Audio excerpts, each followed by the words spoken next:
The inception of Marvel's Iron Man VR all started with a challenge.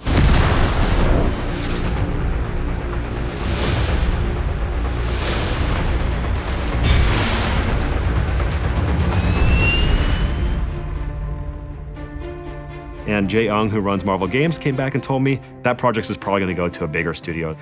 And I said, hypothetically, what would it take for us to get that project? And he said, well, you have to have the best pitch I've ever seen and a prototype that beats every other prototype we've ever seen. Time for the hero thing.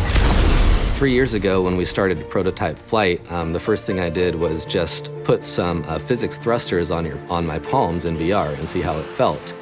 I remember looking over to one of their employees. He was in that prototype for like 30, 45 minutes, just playing it over and over and over again, just flying around in VR, just like Iron Man, right? And I just knew at that point that we had nailed it. Sir, hostiles inbound, 10 o'clock. So much for a hero's welcome. We wanted to satisfy people's expectations from that.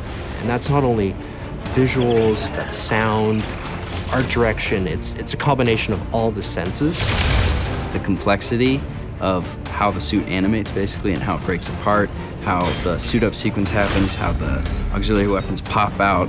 And that was really important to nail visually, as it's pretty much expected by the fans at this point. Start drones incoming on an intercept course. Tonyja Starka as a character is such a fun sandbox to play in as storytellers. At Camouflage, we really wanted to make sure that we paired the action with really fun and meaningful story moments. But not only being these characters in a PlayStation game, but in doing it in PlayStation VR, to be completely immersed and to be that character. And you are? A ghost from your past. In a lot of ways, developing this game is really, really difficult, but in a lot of ways, developing Marvel's Iron Man VR is actually quite easy. Because whenever we got stuck, we just look back to the source material. We look back to what makes Tony Stark one of the most iconic characters in the whole planet. Threat neutralized. Good. I have a plane to catch.